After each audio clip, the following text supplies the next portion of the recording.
Hey guys, tonight we are peeling back the layers quite literally on a subject you've probably never considered while idly scrolling through images of fearsome Norse warriors. Their underwear. Or, well, what passed for it. Imagine, if you will, you're not tucked into your cozy bed, but huddled in a dimly lit longhouse. The wind, a relentless, icy beast, is clawing at the wooden planks, finding every tiny crack to whisper its frozen breath. You can smell the wood smoke from the central fire, the damp wool of your companions, and maybe, just maybe, the faint, lingering scent of last week's fish stew. It's not exactly a spa retreat, and honestly, without your 21st century thermal gear, you'd probably last about as long as a snowball in a blacksmith's forge. But for the Vikings, this was home, and survival was a daily negotiation with the element. So before you get comfortable, take a moment to like the video and subscribe, but only if you genuinely enjoy what I do here. And hey, why not drop a comment below telling us where you're listening from and what time it is in your corner of the world. It's always fascinating to see how far these sleepy stories travel. Now dim the lights, maybe turn on a fan for that soft background hum, and let's ease into tonight's journey together. The journey begins not on a dragon-prowed longship slicing through icy seas, but in the very fabric of everyday Viking life. You're standing on the edge of a fjord, the air so crisp it feels like tiny needles on your cheek. The landscape around you is a breathtaking tapestry of rugged mountains, deep green forests, and the ever-present, often turbulent, gray waters. This is Scandinavia, roughly between the late 8th and late 11th centuries, the heart of the Viking Age. Forget any romantic notions of it being perpetually snow-covered like a Christmas card. There were distinct seasons. Summers could be surprisingly mild, even warm during what historians call the medieval warm period, allowing for the cultivation of barley, oats, and rye even in northerly homesteads. But those winters, the winters were a different saga altogether. Long, dark, and bittingly cold, they were the true test of Viking resilience. And more importantly, their wardrobe. Your survival here, your ability to farm your patch of land, to hunt in the dense forests, to fish in those frigid waters, or even to set sail on a voyage of trade or, yes, a bit of the old raiding, depended enormously on what you wore. And we're not just talking about those iconic, albeit often historically inaccurate horn helmets or heavy, fur-lined cloaks. We're starting from the inside out, with the very first things that met your skin, those foundational garments that were the unsung heroes of their daily existence. Because if your base layers failed you, the rest hardly mattered. You'd be a shivering, miserable mess, susceptible to frostbite, hypothermia, or just plain crankiness that no amount of mead could cure. Imagine trying to wield an axe with fingers so numb they feel like frozen sausages. Not exactly conducive to a successful pillage, or even just chopping firewood with any degree of accuracy. Your axe would be more likely to meet your shin than the log. And that's a Viking medical drama nobody wants to feature in. The very concept of undergarments as we picture them, delicate, perhaps even a bit frivolous, designed more for allure than Arctic survival, needs a slight adjustment when we step into the Viking longhouse. For them, these initial layers were profoundly practical. They were your first line of defense against the chill, your shield against the chafe of coarser outer wool, and a crucial element in managing moisture, whether from sweat during hard labor or the persistent dampness of a coastal climate. Think of it as less Victoria's Secret and more Vikings' survival kit. Their building technology, while impressive for its time, wasn't exactly known for its airtight insulation. Those long houses, with their sturdy timber frames and walls of wattle and daub wooden planks or insulating turf, were cozy in their own way, certainly, with a central hearth providing warmth and light. But drafts were an ever-present, uninvited guest, probably earning Viking longhouses some rather scathing reviews on Fjord Advisor. Great ambiance, fire pit, really brings the room together. But the drafts are killer. 2 out of 5 stars would not overwinter again unless they invent bubble wrap. So, what were these foundational garments made of? We'll delve deeper into the specific materials and their fascinating journeys from field or flock to fabric in a bit. But for now, understand that they were primarily wool and linen. These weren't the super soft merino or pima cotton blends you might be luxuriating in right now, caressing your skin like a gentle cloud. Viking textiles were the result of painstaking labor, from shearing the distinctly hardy northern sheep or harvesting the resilient flax plants, to preparing the fibers, spinning the yarn, and weaving the cloth, all by hand or with simple, human-powered tools. The quality could vary, of course, from rough and ready homespun, practical for a farmhand, to surprisingly fine and smooth weaves, perhaps for a chieftain or a wealthy merchant's wife. But even the best of it would have a certain character, a certain natural, organic, free-range ruggedness that your sensitive modern skin might find a tad assertive, like a firm handshake from a distant, slightly scratchy relative. This is where the importance of those underlayers really shines. A softer linen shirt or shift worn next to the skin could make a world of difference when your outer tunic was made of coarser, oilier wool designed for maximum warmth and water resistance. These weren't just about preventing itchiness, though. They were about thermal regulation. Wool, even when damp, retains a remarkable amount of its insulating properties. A genuine godsend when you're caught in a downpour sailing across the North Sea, or trekking through a snowy forest after a rogue reindeer. Linen, on the other hand, is absorbent and dries relatively quickly, helping to wick moisture away from your skin, crucial for preventing that clammy chill that can seep into your bones. The Vikings, through centuries of lived experience, understood the properties of these materials implicitly. They were masters of layering, not as a fleeting fashion statement, like some runway model who simply must have that seventh scarf for a jaunt to the corner store, but as a vital survival strategy etched into their cultural DNA. Historians still argue whether the sagas, with their stoic heroes braving blizzards in little more than a tunic and a brave heart, paint an entirely accurate picture of Viking hardiness, or if these accounts conveniently gloss over the extensive bundling up and strategic use of underlayers that likely occurred. Were they truly biological superhumans of the cold, their veins coursing with some kind of internal antifreeze, or just exceptionally well-dressed for the occasion, employing clever textile technology? The truth probably lies somewhere in that fascinating gray area. They were undoubtedly tough, their bodies and minds acclimated to conditions that would send most of us scurrying for the nearest centrally heated building, complaining bitterly about the lack of decent Wi-Fi. But they also weren't foolish. They knew that the right clothing, starting with those crucial, surprisingly cozy undergarments, was key to not just surviving, but thriving in their often challenging, always invigorating world.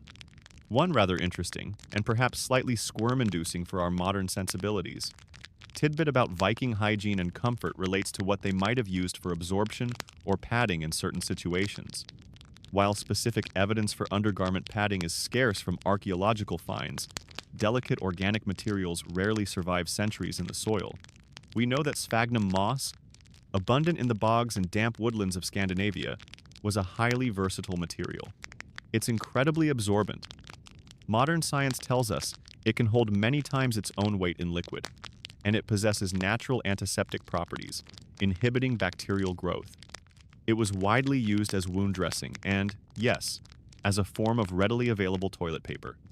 It's not a huge leap of the imagination, then, to consider that this soft, springy, and absorbent moss could have been used in other ways to enhance comfort or manage hygiene within clothing layers, particularly in an era before readily available, easily washable cotton pads or modern sanitary products.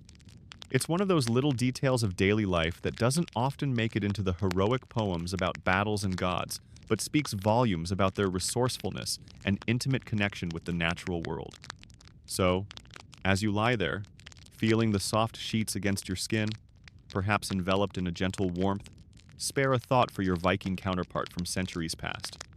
Their cozy was hard-won, crafted from the resources immediately around them, a testament to their profound understanding of their environment and the materials it offered.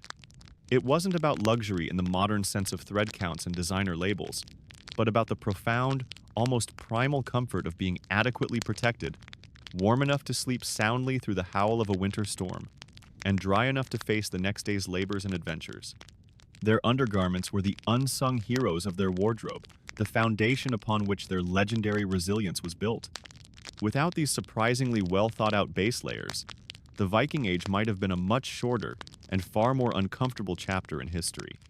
The saga of their breeches and shifts, their smocks and shirts, might not be as immediately thrilling as tales of dragon ships plundering distant shores, but it's a story of human ingenuity, adaptation, and the universal, timeless desire to be, if not always perfectly comfortable, at least reasonably so against the odds.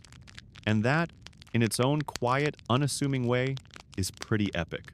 And that, in its own quiet, unassuming way, is pretty epic. Now, before we burrow down into the truly intimate details of what lay beneath, let's first clear the air, or rather, clear the visual clutter from your mind's eye about what Vikings typically wore on the outside. Because understanding the shell, so to speak, helps us appreciate the soft, hopefully cozy creature comforts hidden within. You've seen the pictures, the movies, the Halloween costumes, burly warriors, horned helmets, glinting menacingly, draped in what looks like an entire bear, growling over a leg of mutton. It's a strong look, certainly, but about as historically accurate as a smartphone in a saga. Let's start with the most famous accessory that never was, the horned helmet. If you're picturing yourself as a Viking, ready to face the day, and you're reaching for a helmet with impressive, pointy horns, just don't. You'd be laughed out of the longhouse, or worse, constantly getting stuck in doorways. Imagine trying to navigate a crowded mead hall, or, heaven forbid, a shield wall, with those unwieldy things. It's a recipe for a serious poke in someone's eye, or an ignominious dehorning by a low-hanging beam. The truth is, horned helmets were largely a romantic invention of the 19th century, popularized by artists and costume designers for Wagnerian operas who thought, you know what these Norse gods need? More horns. Actual Viking helmets, the few that have been unearthed like the Geirmundur helmet from Norway, were typically quite practical. Simple, bowl-shaped affairs, often made of iron plates riveted together, sometimes with a spectacle-like guard over the eyes and nose, but decidedly horn-free. Their headwear was about protection, not prehistoric fashion statements. So, with the horned helmet safely stowed away in the props department of history, what did you, as an average Viking, pull on to face the world? Your primary upper body garment, whether you were a man or a woman, would likely be a tunic, known in Old Norse as a kyrtil. Picture a simple, T-shaped garment, usually made of wool, though finer linen ones existed for warmer weather or for those who could afford a bit more luxury. These could vary in length. Men's tunics often reached mid-thigh or to the knee, allowing for freedom of movement, while women's were generally longer, sometimes ankle length. You might wear one, or if it was particularly cold, you'd layer them up, perhaps a linen one underneath a wool one, which already brings us closer to our main topic of underlayers, doesn't it? These tunics weren't necessarily drab either. They could be dyed in various colors, and sometimes adorned with woven bands or simple embroidery around the neckline and cuffs. For men, beneath the tunic you'd be sporting trousers or bracker. These weren't your modern tailored slacks or baggy jeans. Viking trousers came in a few styles. Some were relatively loose, gathered at the waist with a drawstring or belt, while others could be more fitted, almost like rugged leggings. There's even evidence some trousers might have had feet attached, like ancient footy pajamas, which sounds surprisingly cozy for a chilly Scandinavian night, though perhaps a bit awkward if you got a hole in the toe. To keep the lower legs warm and protected, or to secure looser trousers, you might also use leg wraps, long strips of woolen cloth wound spirally from the ankle to the knee, a bit like puttees. It's a look that says, I'm practical but also subtly stylish in a just back from a successful trading voyage kind of way. Over your tunic, especially when venturing outdoors or during the colder months, a cloak or mantle was essential. These were often large rectangular or semicircular pieces of heavy wool, providing an excellent barrier against wind and rain, thanks to the natural lanolin in the wool. You'd fasten your cloak at the shoulder, usually the right one to keep your sword arm free, with a substantial pin or brooch. These brooches could be simple iron or bronze pins for everyday wear, or more elaborate, beautifully crafted pieces of silver or gold for those of higher status. a bit of Viking bling that was both functional and a statement of wealth. You wouldn't want the Viking fashion police citing you for a poorly secured cloak after all. That's just asking for a chill. Now, for the Viking woman, the ensemble was a little different but equally practical and layered. Your base layer, analogous to a man's tunic, would often be a long underdress or shift, called a cirque. This was typically made of linen, providing a comfortable layer against the skin, and could be pleated or smooth. Over this, you'd wear the iconic Viking woman's garment, the smoker or selekole, often translated as an apron dress or hangarock. Picture a tubular dress, usually of wool, suspended by straps that went over your shoulders and were fastened at the front with a pair of distinctive, often highly decorated oval brooches. These brooches weren't just ornamental, they were crucial for holding the dress up. Sometimes, strings of beads or small tools like a knife or needle case would be suspended between these brooches, making for a very practical and personalized accessory belt. Scholars continue to discuss the precise construction and regional variations of the women's apron dress, as complete examples are rare, and much of our understanding is pieced together from textile fragments, artistic depictions, and those all-important grave finds. It was a versatile garment. Its looseness could accommodate pregnancy, and like the men's tunics, it could be layered over a warmer woolen cirque in winter. And what about your feet? You wouldn't be trudging through muddy farmyards or snowy paths barefoot, not for long anyway. You'd have shoes, typically simple leather turn shoes, made by sewing the upper to the sole inside out and then turning it right side out. These could be ankle-high or more like boots. To keep your feet warm and prevent blisters, you'd likely wear woolen socks. Now, these weren't your neatly knitted modern socks. Knitting, as we know it, came to Scandinavia later. Instead, socks might have been made using a technique called knoll binding, or needle binding. It's a very old method, creating a dense, elastic fabric using a single needle and lengths of yarn, a sort of precursor to knitting and crochet. It's a wonderfully quirky tidbit that these incredibly practical, warm items were made with such a time-consuming and intricate technique. Imagine the patience required. They might have also just used pieces of cloth wrapped around the feet. So, you're all dressed in your outer layers now. Your sturdy woolen tunic, your practical trousers or your layered dress, your warm cloak secured with a shiny brooch, your leather shoes, and perhaps a simple woolen cap or hood to keep your ears from freezing. You feel robust, protected. A little bit scratchy perhaps if your outer wool is of the more rustic variety. And this is precisely why those unseen undergarments were so vital. They were the buffer, the softener, the extra layer of warmth that made all that rugged outerwear bearable and more effective. They were the secret to not feeling like you were wearing a friendly but very abrasive sheep directly on your skin. Some popular depictions show Vikings draped head to toe in rough furs, looking like they've just wrestled a bear and decided to wear it. While furs were certainly used especially for trim, hats, or luxurious linings on cloaks for the wealthy, dressing entirely in bulky furs would be impractical for daily work, and probably quite smelly in damp weather. The oh-to-wait dog look wasn't high fashion even then.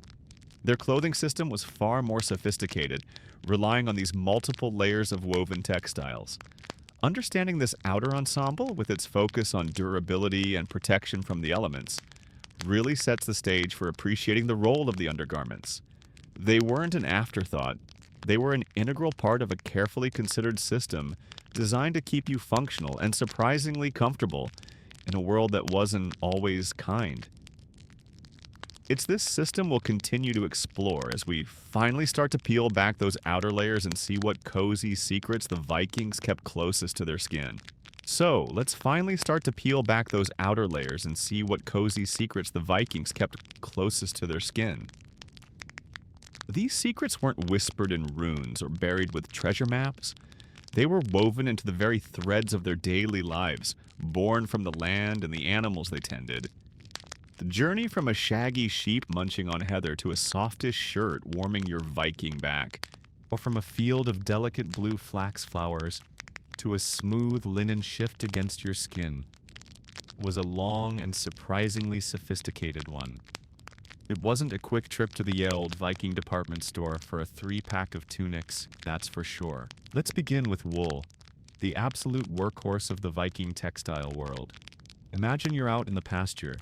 The sheep you're looking at aren't the fluffy, cloud-like merino sheep we know today. These are more likely northern European short-tailed sheep, hardy creatures well adapted to the challenging Scandinavian climate.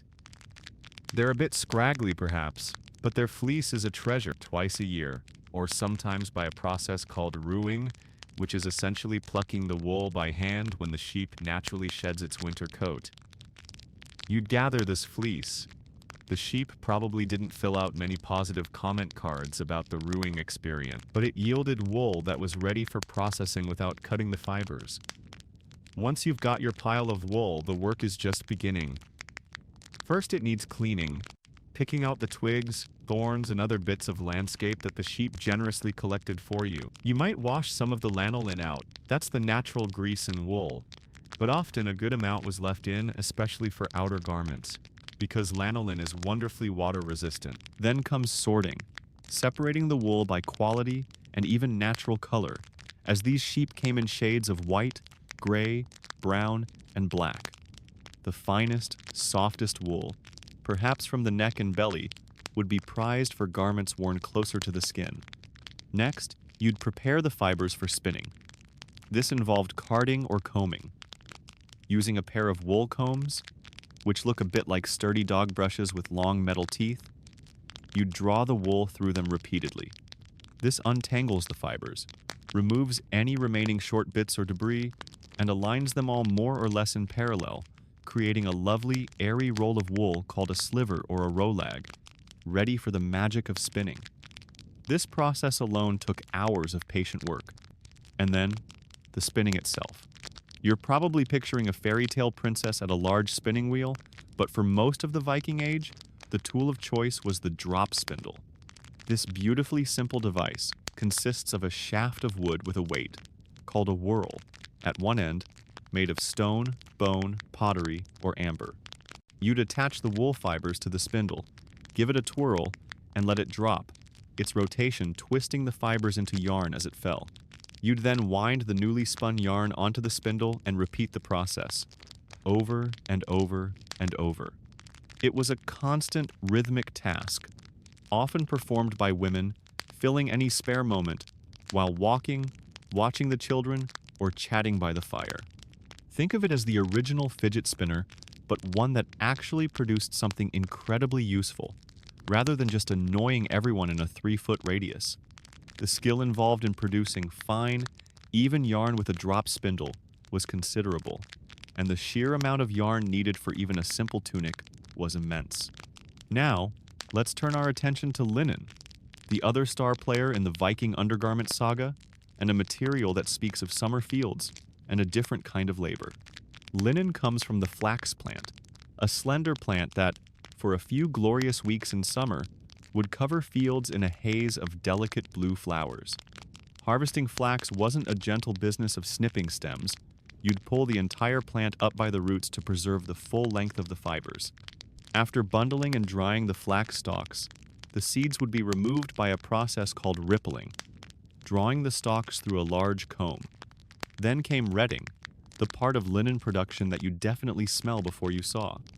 The flax bundles were submerged in slow-moving water retting, or spread out in a dewy field, dew retting, for several weeks. This allowed bacteria to break down the pectin that binds the fibers to the woody core of the stem. Let's just say the aroma of retting flax was distinctive. Not exactly a candidate for a best-selling Viking potpourri blend, but a necessary step. After retting and drying, the brittle woody stems needed to be broken. This was often done by pounding them with a wooden mallet or using a specialized tool called a flax brake, which looked a bit like a giant wooden jaw. Next, scutching. You'd take the broken flax and scrape it with a wooden knife or paddle to remove the remaining woody pieces, called shivs, revealing the long, silky flax fibers within. It was dusty, messy work. Finally, the fibers were heckled, drawn through a series of combs with increasingly fine teeth. This separated the long, fine line fibers from the shorter, coarser toe fibers, and further cleaned and straightened them. The line fibers would be spun into the finest, smoothest linen yarn, perfect for those next-to-skin shifts and shirts we're so curious about. The toe fibers weren't wasted. They could be spun into rougher yarn for sacking or ropes. The entire process, from sewing flaxseed to having spinnable fiber, was incredibly labor-intensive, far more so than wool production. This is a mainstream historical fact. While wool was the dominant textile due to climate and animal availability, good quality linen was more of a luxury, reserved for specific garments like undertunics, women's shifts, or finer household textiles, precisely because of the sheer effort involved in its creation. Once you had your precious yarn, wool or linen, it was ready for the loom. The most common type of loom in Viking Age Scandinavia was the warp-weighted loom. Imagine a large, upright frame leaning against a wall. The vertical warp threads were tied to a beam at the top and tensioned by hanging weights, often donut-shaped stones or clay weights, from their lower ends. You, the weaver, would stand in front of this loom, passing the weft thread back and forth, often using a wooden shuttle and beating it into place with a weaving sword or batten. It was skilled, patterned work, creating different weaves like simple tabby, the basic over-under, or more complex twills, which produced diagonal patterns and a more pliable fabric. You might be wondering about the cozy factor. Viking wool, especially from those hardy northern sheep, wasn't naturally as soft as modern merino.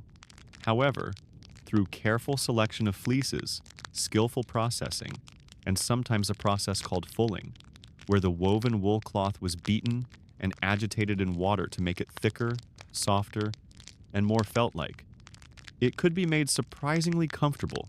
Archaeologists and historians still debate the exact methods and extent of intentional fulling for everyday Viking garments, as opposed to specialized items like sails or high-quality cloaks, but it was certainly a known technique. Linen, on the other hand, has the wonderful property of becoming softer and smoother with each washing and wear. A new linen shirt might have felt a bit stiff, but a well-loved one would be a dream against the skin. And here's a quirky tidbit for you. Woolen cloth, specifically a standardized type called vathmal, was so important and consistently produced that it was actually used as a form of currency in Iceland and other parts of the Viking world. You could pay taxes, fines, or trade for goods using rolls of this legally defined cloth. Imagine trying to pay your rent with a few yards of tweed today. It just goes to show how integral textile production was to their entire society and economy. So, the journey from sheep to shirt, or flax to fabric, was a testament to Viking ingenuity, patience, and hard work. It was a slow, hands-on process, deeply connected to the seasons and the natural resources available. And it's in these carefully crafted textiles that we find the true beginnings of those surprisingly cozy undergarments. So, you've followed the journey of wool from the back of a rather stoic sheep, and linen from a field of delicate blue flowers, all the way to spun yarn and woven cloth. You now have these precious textiles, the product of so much time and skill. It's in these carefully crafted materials that we find the true beginnings of those surprisingly cozy undergarments. And the very first of these you'd reach for, the foundational piece of your Viking ensemble, would be your undertunic or shirt, what our outline cheekily calls the Viking vest, though perhaps the Viking essential first layer is more accurate, as it almost certainly had sleeves. Imagine it's a crisp morning in your longhouse. The fire in the central hearth has been rekindled, and a thin stream of smoke makes its way towards the opening in the roof. You're ready to get dressed. The first garment you pull over your head, the one that will sit directly against your skin for the rest of the day, is likely a skjorta if you're a man, or a serk if you're a woman, functioning here as that primary underlayer. And oh, the relief that simple garment could bring. Let's talk about this skjorta, your undershirt. Forget any notions of a tight, muscle-defining modern undershirt. This Viking version would likely be made of linen, if you could afford it or your household produced enough. Remember all that painstaking work to create linen we talked about? This is where it truly paid off. That linen, especially after a few washes, would feel relatively smooth and cool against your skin, a welcome barrier before you donned your potentially much coarser woolen outer tunic. If linen was a stretch too far for your budget or resources, a finer, softer wool could also be used, perhaps from the first shearing of a lamb or wool that had been specially processed to be less irritating. The cut of this undershirt was probably quite simple, dictated by the need to conserve precious fabric and allow for ease of movement. Think of a basic T-shape, a straight body with straight sleeves. To give you more room to swing an axe, row a ship, or simply reach for another piece of bread without ripping your seams, triangular pieces of fabric called gussets might be inserted under the arms. Clever, eh? Fabric origami for a better fit. The neckline would be a simple slit, perhaps rounded into a keyhole shape, just large enough to get your head through. No elaborate collars or fussy buttons here. The length could vary, maybe reaching your mid-thigh or even just to your hips, designed to be tucked into your trousers, or worn loosely depending on preference and the weather. The sleeves would most likely be long and relatively fitted, so they wouldn't bunch up uncomfortably when you pulled your outer tunic on over the top. The purpose of this undershirt was threefold. First, comfort. It was your personal shield against the potential scratchiness of your outer woolens. Imagine the pure, unadulterated joy of peeling off a heavy, slightly damp, and undeniably scratchy outer tunic at the end of a long day, and your skin beneath is still feeling relatively okay, thanks to that smooth linen buffer. It's the Viking equivalent of finally taking off those too tight shoes after a long event. Pure bliss. Second, hygiene. This is a big one.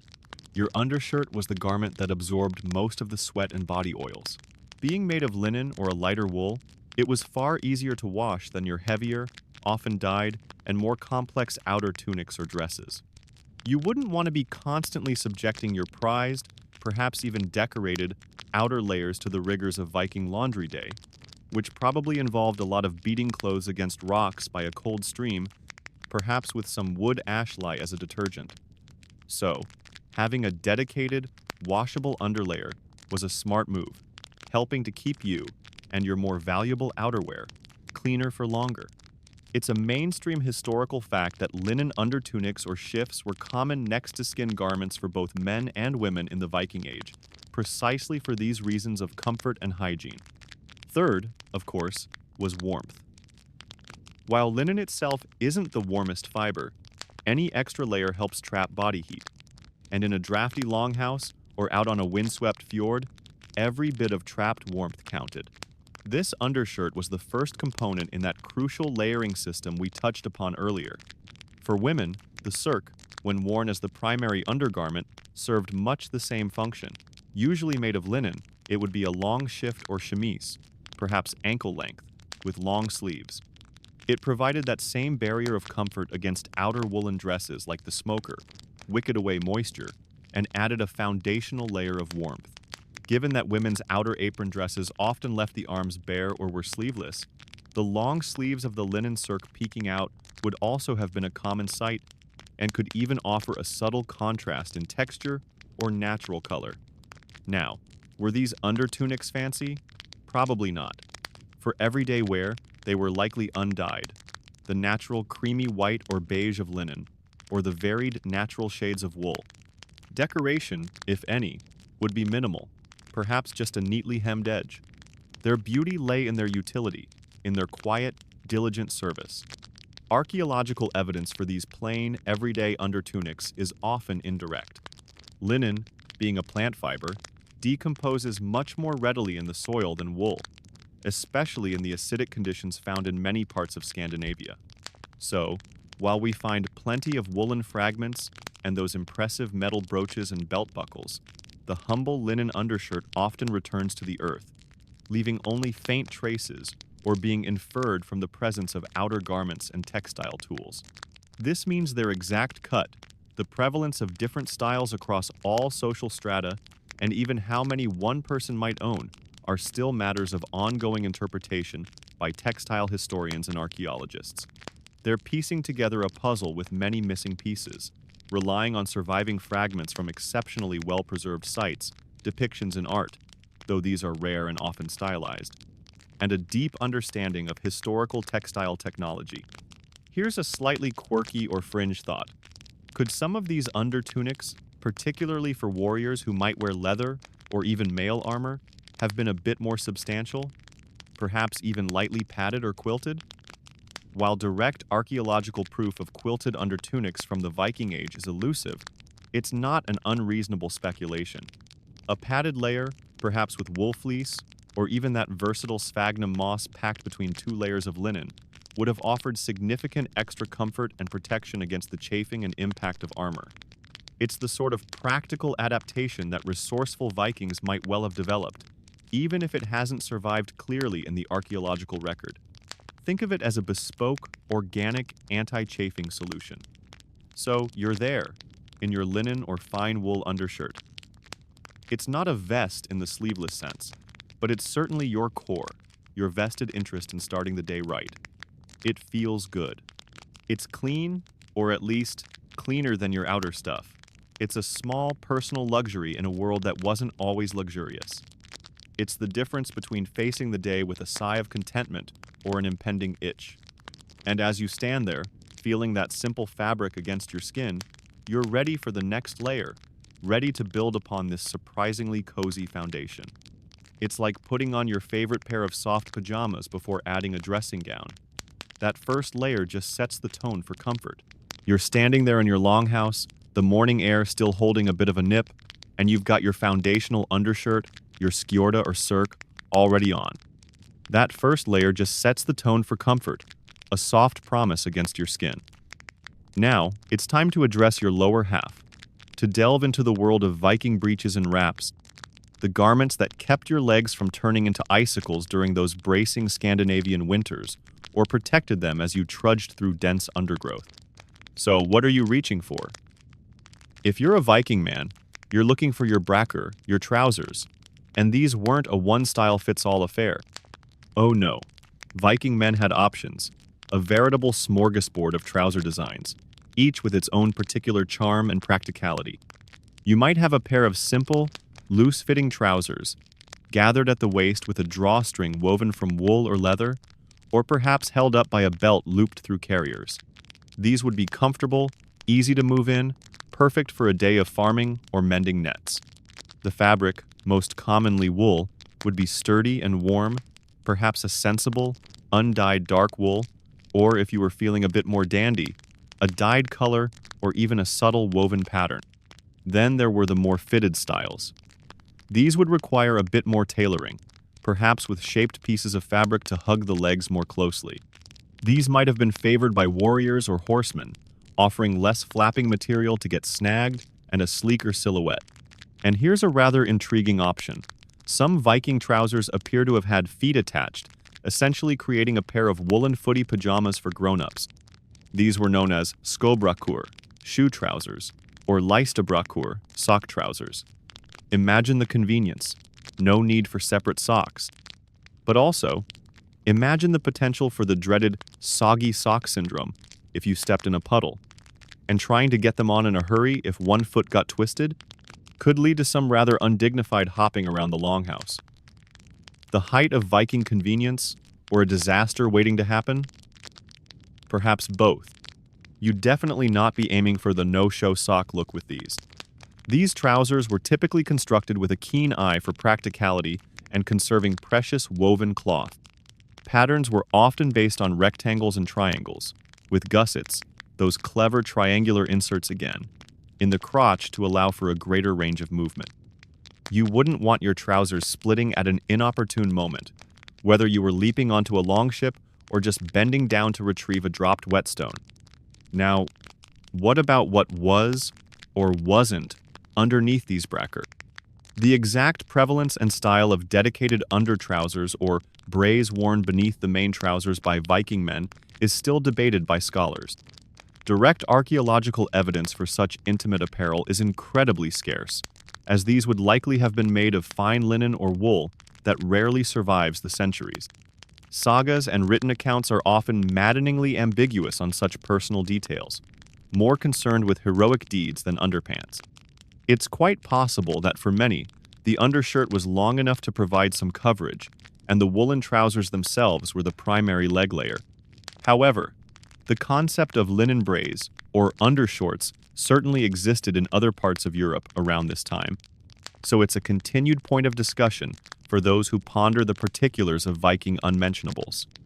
Whether you wore separate underdrawers or not, your next step, especially if your trousers were shorter, knee breech style, or if you just wanted extra warmth and protection, would often be to apply leg wraps.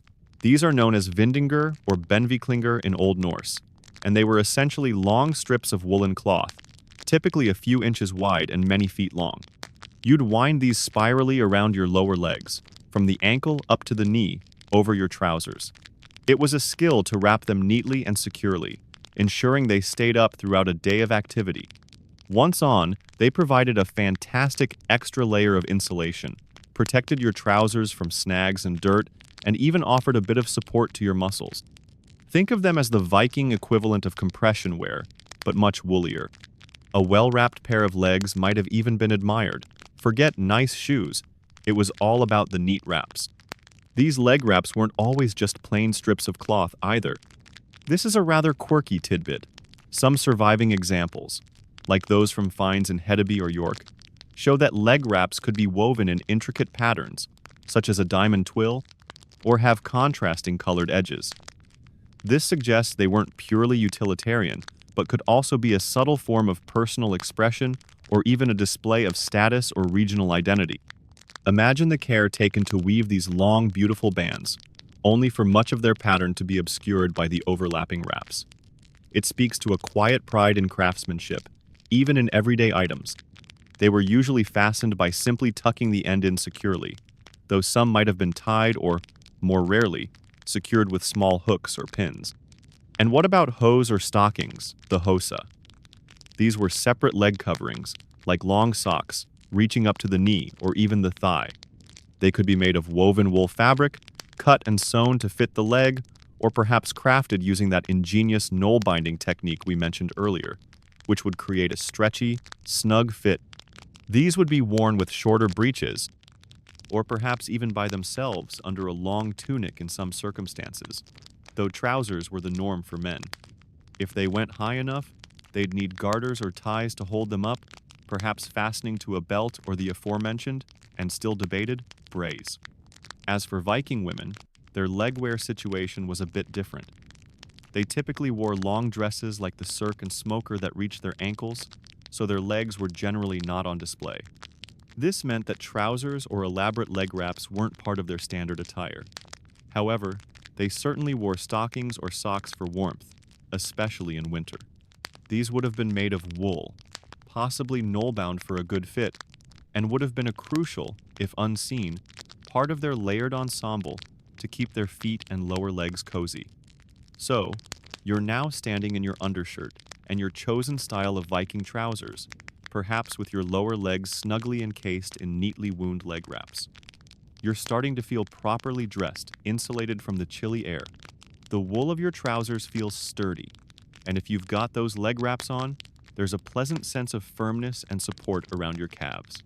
These garments, while perhaps not undergarments, in the most intimate sense we think of today, unless your bracker were going commando, which is a discussion for another sleepy night, were absolutely vital to the Viking system of dress. They formed the next crucial set of layers, building upon that foundational undershirt to create a warm, protective, and surprisingly sophisticated outfit, ready to face whatever the day might bring, from a gentle snowfall to a North Sea gale. So, there you are, standing more or less fully clad in your Viking Age attire, your foundational undershirt, your sturdy trousers, perhaps those impressive leg wraps wound just so. You're ready to face whatever the day might bring, from a gentle snowfall to a North Sea gale. But the real genius of Viking clothing, the true secret to not just surviving, but actually achieving a measure of that surprisingly cozy feeling we're chasing, wasn't just in any single garment. but in how they all work together. It was all about the layers, my friend. A masterclass in ancient insulation technology. This wasn't just a case of piling on clothes until you resembled a walking laundry basket, though on particularly frigid days, that might have been tempting. No. Viking layering was a system, an art form honed over centuries of living in close negotiation with some rather demanding northern climates. The fundamental principle, whether they articulated it in scientific terms or simply knew it from lived experience, was that multiple, relatively thin layers trap air far more effectively than one single, massively thick garment. Think of it like this. Each layer creates little pockets of air, and it's this trapped air, warmed by your own body heat, that provides the real insulation. You become your own personal, portable, low-tech heating system. It's a bit like a human onion, or perhaps a game of pass the parcel, where the prize in the middle is a comfortably warm Viking. This multi-layered approach, a mainstream historical fact confirmed by archaeological finds and textile analysis, offered incredible adaptability. If you were out chopping wood or vigorously rowing a longship, you'd generate a lot of body heat. You could then easily shed an outer layer, perhaps your heavy cloak, or an outer tunic, to prevent overheating and getting drenched in sweat, which, as we know, is a fast track to feeling miserably cold once you stop moving. Conversely, if you were sitting quietly in the longhouse, mending a fishing net, or standing watch on a ship in the biting wind, you could add layers back on, cinching them snugly to keep that precious warm air in. Modern folks often rely on one giant, high-tech parka, but the Vikings had a more nuanced, adjustable approach, like a manual climate control system for the body. Let's quickly revisit the building blocks of this system, thinking about how each contributed. Right next to your skin, you have that linen skjorta or cirque. Its primary role in this layering game, beyond basic comfort, was moisture management. As you worked or moved, you'd inevitably sweat. The linen, being wonderfully absorbent, would wick that moisture away from your skin. This is crucial because damp skin loses heat much faster. Then, over that initial linen layer, you'd likely have your woolen garments. For a man, this would be your bracker, trousers, and at least one woolen kirtil, tunic. For a woman, her long linen cirque would be covered by the woolen smoker, apron dress, and potentially another woolen tunic or kirtle, worn either under or over the smoker, depending on the style and the cold. Wool, as we've discussed, has that magical property of retaining much of its insulating ability even when it gets a bit damp. So, the moisture wicked by your linen underlayer could pass into the wool, keeping you feeling drier while the wool continued to keep you warm. It's a brilliant partnership, like a well-rehearsed comedy duo, where each knows their role perfectly. Your leg wraps, if you were wearing them, added another dense woolen layer to your lower legs, sealing the gap between your trousers and your shoes, preventing cold air and snow from sneaking in. And then, for truly cold or wet conditions, you'd add your outermost defenses. A heavy woolen cloak or mantle, perhaps with a hood, and simple woolen hats or caps. Gloves or mittens, likely knoll-bound or made from sewn wool or leather, would protect your hands. Each piece played its part. The genius of the inner layers, particularly that linen undershirt, was that they made the more robust, weather-resistant, and sometimes coarser outer layers more effective and comfortable. Without that smooth, absorbent barrier, the heavier wool might chafe, and your skin would quickly become clammy with sweat during exertion. The underlayer was the unsung hero that allowed the outer layers to do their job properly. It was the quiet facilitator of warmth. And this brings us to how this system could genuinely feel cozy. It wasn't just about staving off hypothermia. It was about creating and maintaining a comfortable personal microclimate. When you're well layered, you feel a sense of security, a preparedness. You can move through your day, adjusting your thermal defenses as needed, feeling that gentle cushion of warm air held close to your body. There's a psychological comfort in that, a feeling of being well-equipped and in control, even when the wind is howling like a hungry wolf outside your door. You might have to strategically shed a layer or two if you wanted to squeeze onto an already crowded bench by the longhouse fire, but that's a small price to pay for portable warmth. Here's a quirky little tidbit about managing these layers. Belts weren't just for holding up your trousers or hanging your knife and pouch. A strategically used belt, cinched over your tunic or even your cloak, could help trap warm air more effectively by reducing drafts. Conversely, loosening your belt could allow for better ventilation if you started to feel too warm. It was a simple, low-tech way to fine-tune your insulation on the go. So your belt was less a fashion statement and more your personal thermostat adjuster. The extent to which Vikings consciously understood the detailed physics of trapped air insulation and moisture transfer, versus simply arriving at this highly effective layering system through generations of empirical trial and error, is something historians and experimental archaeologists continue to ponder. Did they have lively debates about the optimal number of air pockets per square inch of tunic? Or did Great Aunt Helga just tell everyone, "Look, wear your linen shift under your woolly kirtle, and then your big cloak, and for Odin's sake, wrap your legs, or you'll catch your death"? It was likely a blend of accumulated wisdom and practical experience, passed down through families and communities. What's clear is that their system worked, and worked remarkably well.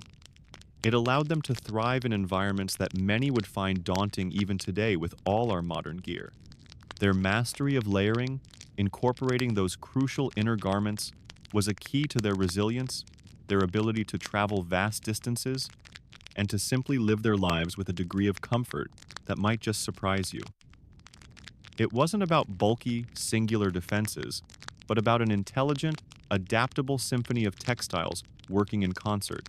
That intelligent, adaptable symphony of textiles, your carefully constructed layers, needed a conductor, or rather, a series of small, often unsung conductors, to keep everything in place and functioning harmoniously. After all, there's little comfort in layers if they're gaping open, letting in icy drafts, or worse, slowly succumbing to gravity at an inopportune moment. So now, let's turn our attention to the subtle art of Viking fastenings, those often overlooked brooches, ties, and belts that held these underlayers, and the layers directly interacting with them, together with surprising finesse. When you think of Viking bling, your mind probably leaps to those magnificent chunky cloak pins or the ornate oval brooches that adorned women's apron dresses, the kind of pieces that shout, "Look at me, I'm a successful Viking with excellent taste in metallic accessories." And yes, those were certainly important. But for the garments nestled closer to your skin, the fastenings were often more discreet, more about quiet function than flashy display. These were the private settings of your wardrobe, not the public profile picture. Let's start with the simplest and perhaps most ubiquitous, the humble drawstring. Imagine the neckline of your linen skjorta or serk. Instead of a complex collar, it might have a simple slit or keyhole opening, threaded with a thin cord of spun linen, wool, or a leather thong. A gentle pull, a quick knot, and your undershirt is snug around your neck, keeping out drafts and preventing it from slipping off your shoulders. So simple, yet so effective. The same principle applied to the waist of your bracker, trousers. A sturdy drawstring, easily adjustable, meant your trousers stayed put, whether you were feasting or fleeing. Losing your drawstring mid-activity? That could lead to some rather drafty and socially awkward Viking moments, a true wardrobe malfunction saga. You were literally pulling yourself together each morning. Sometimes, instead of a continuous drawstring, simple ties would be used. Two short lengths of cord sewn to either side of an opening on a garment, perhaps at the cuffs of an undershirt to keep the sleeves from riding up or to close a gap on an inner tunic. Again, nothing fancy, just practical ingenuity. These ties would have been made from the same materials, scraps of linen, woolen yarn, or thin strips of leather. You'd develop a knack for tying them securely, but in a way that was also easy to undo when it was time to peel off those layers for sleep. Belts, too, played a role beyond just supporting your external gear. While your showier belt, adorned with a fancy buckle and perhaps metal plaques, was worn over your outer tunic to carry your knife, pouch, and maybe a whetstone, you might have a simpler, narrower leather or woven belt used to cinch an inner tunic or to provide extra security for your trousers if the drawstring felt a bit loose. This inner belt would be all about function, ensuring your layers stayed close to your body for optimal warmth without adding unnecessary bulk under your outer clothing. Now, what about pins and brooches in relation to these underlayers? As we've established, buttons as we know them were largely absent from the Viking Age wardrobe. Their time in the fashion spotlight would come later in the medieval period. So, for fastenings that required a bit more structure than a tie, various forms of pins and brooches, or fibulae, to use the archaeological term, were the go-to solution. While the large, statement brooches were generally for outer garments, it's conceivable that smaller, very simple pins, perhaps a straight pin of bone or bronze with a small loop or bend at one end to stop it slipping through, could have been used to secure an overlap on an inner garment if needed, though specific evidence for this on underlayers is less common. The main concern would be comfort. You wouldn't want a pointy bit digging into you from an unseen inner fastening, especially when pressed by outer layers. However, there's a crucial point of interaction with women's attire. Remember the smoker, the apron dress, held up by straps over the shoulders? Those straps were fastened at the front with those iconic oval brooches. And what was directly underneath those straps and brooches? The linen cirque, or underdress. So, while the brooches themselves were external, they were integral to holding up a key outer layer that directly interacted with, and was supported by, the underdress. The cirque itself likely didn't need elaborate fastenings, perhaps just a drawstring at the neck, because its structure was simple and it was held in place by the layers over it.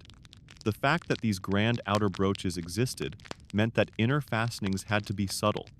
You wouldn't want lumpy knots or awkward pins from your undershirt creating unsightly bumps or discomfort beneath your finely pinned cloak or your impressively adorned apron dress.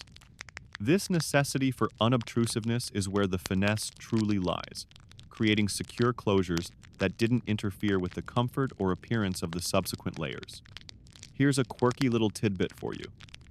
Archaeologists have found small, rather inconspicuous items called sleeve clasps or wrist clasps in some Anglo-Scandinavian and Viking contexts, particularly in England and sometimes in Scandinavia. These are often small hook-and-eye type fasteners made of bronze or sometimes tiny buckles.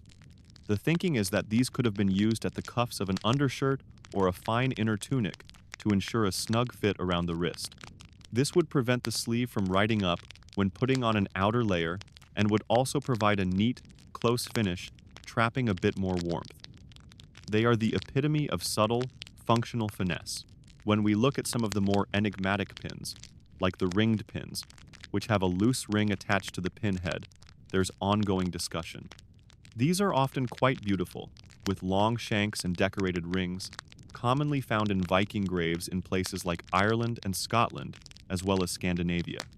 Whether the elaborate ring pins or ringed pins, often found in Viking graves, were purely ornamental, primarily for cloaks, or if some smaller, plainer versions could have occasionally served to fasten lighter inner garments, or even parts of a headdress, remains a topic of discussion among adornment specialists.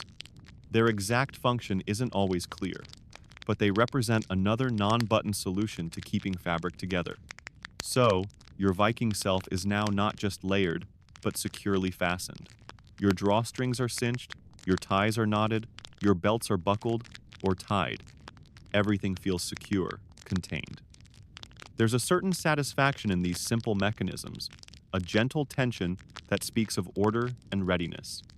These often overlooked details, these subtle fastenings, were the unsung heroes that ensured your carefully constructed system of layers didn't just look good, in a rugged, Viking sort of way, but performed its crucial duties of providing warmth, comfort, and protection with an understated elegance. They were the quiet glue holding your personal microclimate together. That personal microclimate, so carefully constructed with layers and held together with those subtle fastenings, was a marvel of Viking ingenuity. But like any environment inhabited by a human, it wasn't going to stay pristine forever. Your undershirt, that faithful linen barrier, was doing its job absorbing sweat and daily grime. Your trousers and leg wraps picked up the dust of the track and the mud of the field. Sooner or later, you'd face the age-old question, what about laundry? Yes, even Vikings, renowned for their adventurous spirit and, let's be honest, sometimes fearsome reputation, had to deal with the mundane realities of washing their smalls. Keeping those undergarments relatively clean was crucial for comfort, for preventing skin irritations, and for maintaining a level of hygiene that, while perhaps different from our modern obsession, was still important to them. So, picture this. It's Viking Laundry Day. Forget pleasant-smelling pods or brightly colored bottles of detergent. Your cleaning supplies are a bit more elemental. The star player in your arsenal is lye, specifically wood ash lye. You'd make this by collecting the ashes from your longhouse fire. Good, hardwood ashes were best. And then slowly pouring water through them, perhaps in a wooden barrel with a tap at the bottom, or a simpler setup. The water that leaches through, a brownish liquid, is alkaline, a potent cleanser, excellent at breaking down grease and dirt. This was a mainstream historical fact. Wood ash lye was the primary cleaning agent for textiles across many ancient cultures, including the Vikings. The detergent aisle at your local Viking trading post would likely consist of a large pile of ashes and instructions, not to use the ones from last night's particularly smoky fish fire. Now, for those stubborn stains, or if you wanted to keep your linen undershirts looking their best and brightest, you might employ another, rather surprising agent, stale urine. Yes, you heard that right. The ammonia in aged urine has bleaching and cleaning properties. It sounds a bit shocking to our modern sensibilities, but it was a well-known and effective cleaning booster, especially for whitening linen. Perhaps families had a designated pot outside the longhouse for contributions. It certainly gives a new meaning to recycling. We can only imagine the slightly raised eyebrows if a guest was asked to top up the laundry supplies before dinner. Soap, as in a solid bar made from animal fat and lye through saponification, was known during the Viking Age. We find archaeological evidence of it. However, it was likely a more valuable commodity, perhaps used more for personal washing or for very special garments, rather than being lathered up with abandon for every week's load of sturdy work tunics and undershirts.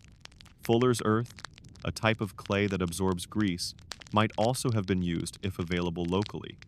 Armed with your lye water, and perhaps your bucket of special whitener, you, or more likely the women of your household, would head to the nearest water source, a stream, a river, or the edge of a lake.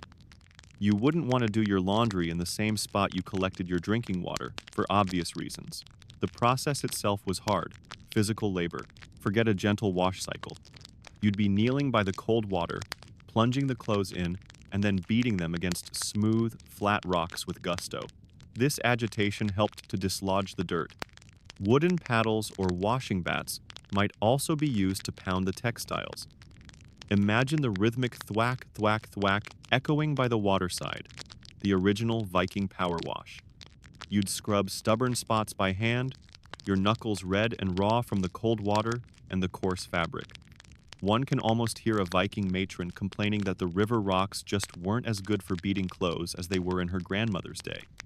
Once washed and rinsed, hopefully thoroughly, as lye can be harsh on the skin if not fully removed, the heavy, sodden clothes needed drying.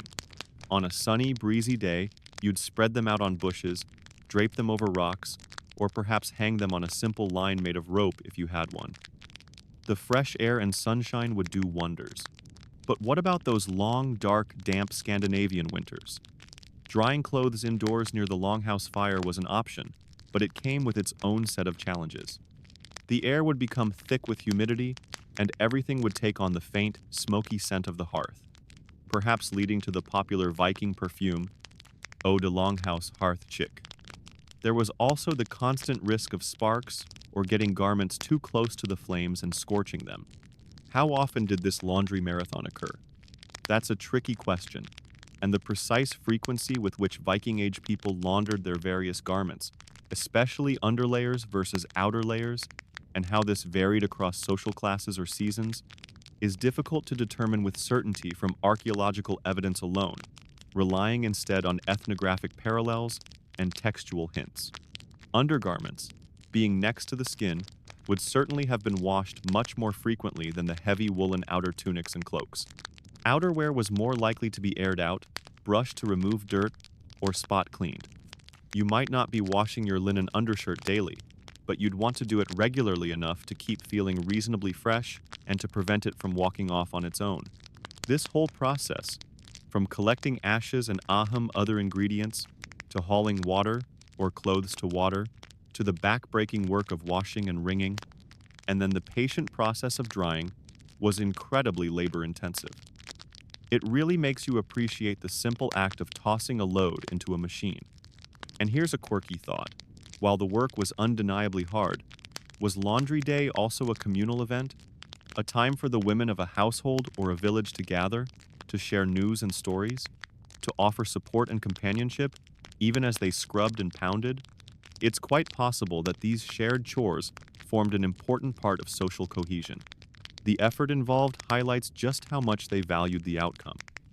A clean undershirt wasn't just a triviality, it was a mark of care, a contributor to comfort, and a small but significant victory against the grime of daily life. It was an essential part of making those undergarments surprisingly cozy. After all, no matter how well spun the linen or how soft the wool, a garment stiff with dried sweat and smelling like yesterday's adventures isn't going to feel particularly comforting. The freshness, however hard won, was part of that cozy equation. The freshness of newly laundered clothes, however hard won that victory against grime and stale odors, was indeed a vital part of that cozy equation. And for a Viking woman, that feeling of clean fabric against her skin would begin with her most intimate and foundational garment, her underdress or shift, the indispensable cirque. This wasn't just a piece of clothing, it was her daily companion, her first line of defense against the elements, and her secret weapon of comfort beneath her more visible outer layers. So, you, as a Viking woman, are starting your day.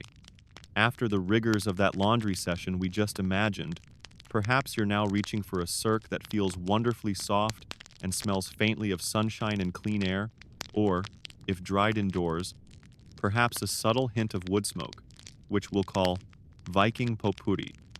This garment, usually crafted from linen, was the cornerstone of your wardrobe. Linen, as we've discovered, was the ideal candidate. It felt smooth against the skin, especially after repeated washing which softened its fibers beautifully. It was highly absorbent, perfect for managing perspiration during a long day of work. An original performance fabric, you might say, wicking away moisture like a champ. And, crucially, it was easier to clean thoroughly than heavier woolen garments. In colder regions, or if linen was a precious commodity, a cirque might be made from very fine, soft wool, but linen was generally preferred for this next-to-skin layer. The typical cirque was a long garment, often reaching the ankles or at least mid-calf. Think of it as a simple, elegant chemise. The sleeves were usually long and relatively straight or slightly fitted, especially important if your outer dress, the smoker or apron dress, was sleeveless or had shorter sleeves, as the cirque sleeves would then be visible, offering a pleasing contrast in texture or natural color. The neckline was generally uncomplicated, a round opening or perhaps a keyhole slit, maybe with a simple drawstring to adjust the fit or just for a touch of detail. While the basic cut might be T-shaped, many circar likely incorporated gores, triangular panels of fabric inserted into the sides of the skirt. This clever tailoring trick allowed for a greater fullness at the hem, giving you freedom of movement for walking, bending, and all the myriad tasks of a Viking woman's day without requiring an excessive amount of fabric in the main body of the garment.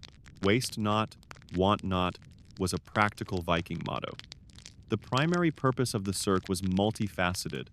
It was, of course, for comfort, providing that essential soft barrier between your skin and the potentially coarser wool of your outer dresses. It also played a vital role in hygiene, absorbing perspiration and body oils, thereby protecting your more valuable and often dyed outer garments from becoming soiled too quickly. As we know, washing a heavy woolen smoker was a much bigger undertaking than laundering a linen cirque. Modesty was another key function. The smocker, being a type of open-sided or suspended apron dress, often required a substantial underdress like the cirque to ensure full coverage and maintain societal standards of decorum. And naturally, it was the first layer of warmth, trapping that initial pocket of body heat. What about its appearance? For everyday wear, your cirque was likely undyed, showcasing the natural creamy beige or soft gray hues of linen. Its beauty lay in its simplicity and its fitness for purpose. However, this doesn't mean all circar were plain and utilitarian. A mainstream historical fact is that some high-status circar, found in wealthy Viking Age burials, such as those in Birka, Sweden, exhibit incredibly fine pleating, sometimes covering large portions of the garment. These pleats, meticulously created and sewn, would have required a vast amount of fabric and highly skilled labor, transforming a simple shift into a luxurious display of textile artistry.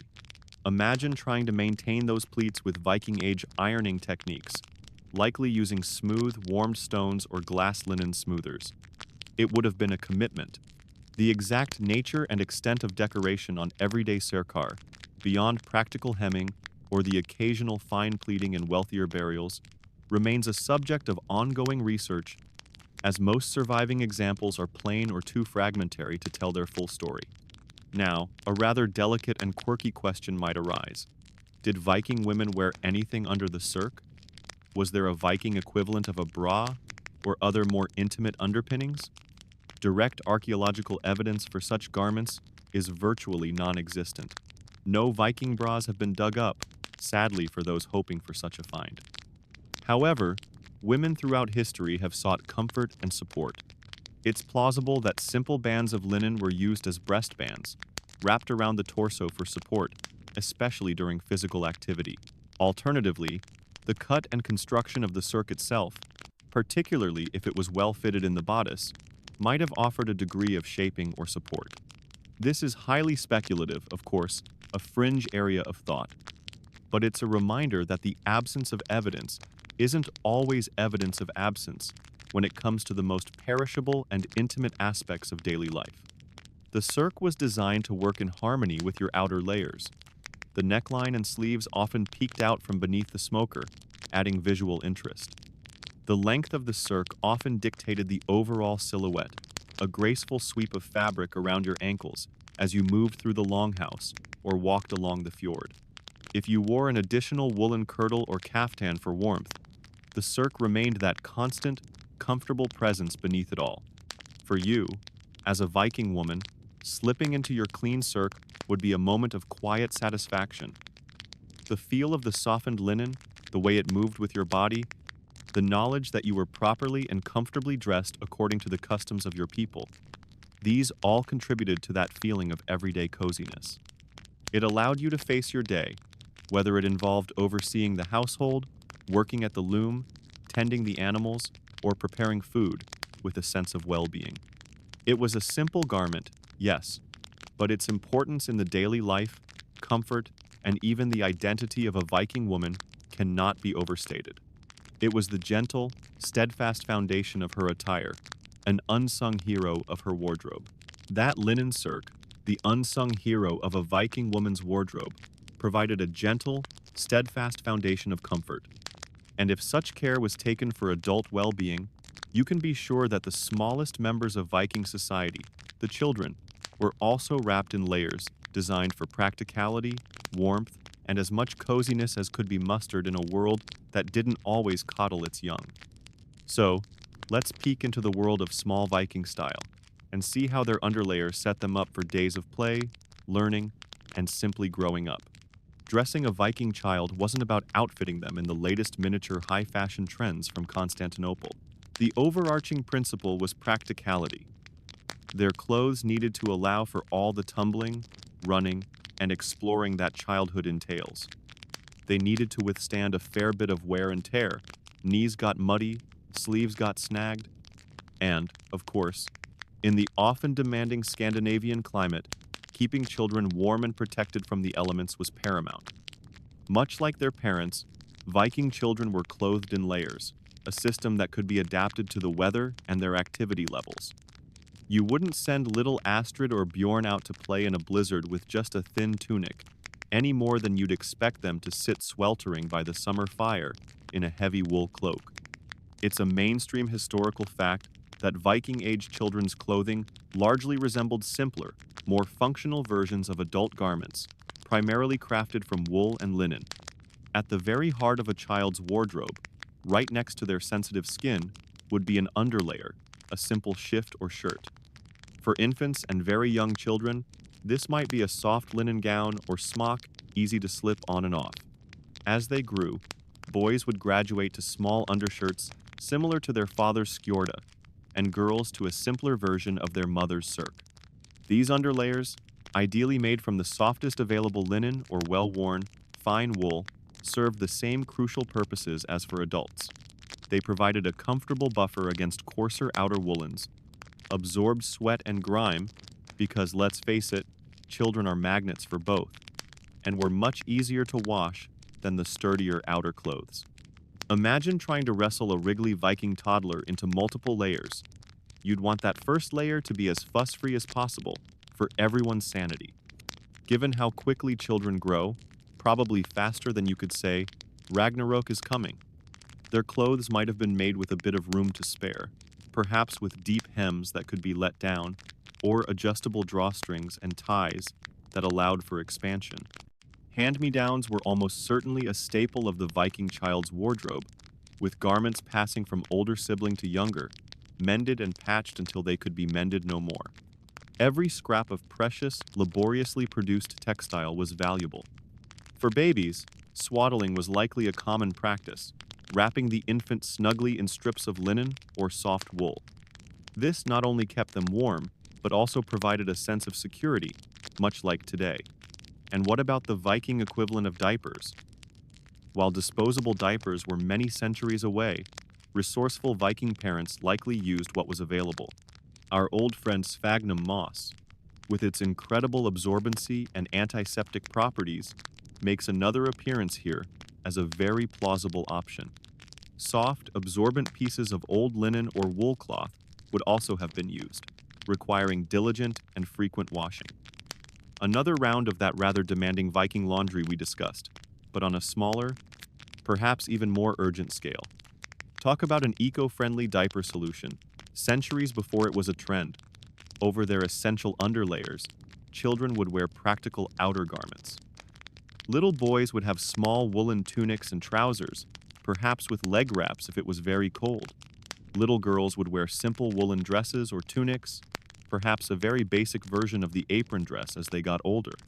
These clothes would be cut for freedom of movement, nothing too restrictive for climbing trees or chasing chickens. Decoration was likely minimal on everyday clothes for common children, though a chieftain's child might sport some simple braid or colored trim. The emphasis was on durability and warmth. We find charming archaeological evidence of this active childhood in the form of small leather shoes, some quite tiny, often showing considerable wear and tear, clear proof that these small Vikings were not just sitting quietly in a corner. The exact age at which Viking children transitioned from more unisex infant or toddler wear, like simple smocks, to more clearly gender-differentiated clothing styles, similar to adults, is not precisely known. It likely varied depending on the region, the family's status, and individual household customs, making it a point of ongoing discussion for social historians trying to piece together the nuances of Viking family life. Did a boy get his first pair of big boy trousers at 5 or 7? When did a girl start wearing a simplified apron dress over her serk? These are the little details that bring their world to life. Ensuring a child's coziness in the Viking Age was about more than just thread counts. It was about keeping them warm enough to thrive and play safely, but not so encumbered by heavy clothes that they couldn't move freely. It was about protecting their skin with underlayers that were as soft and non-irritating as possible. It was the comfort of familiar clothes, perhaps smelling faintly of wood smoke and home, mended with care by a mother's hand. It was the security of being adequately dressed to join in the daily life of the family and community, whether that involved helping with small chores or engaging in imaginative play around the longhouse.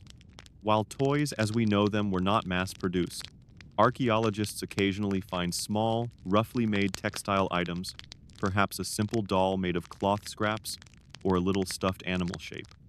These hint at a world of childhood affection and play, where even the scraps from making those practical underlayers and tunics might be transformed into a treasured companion.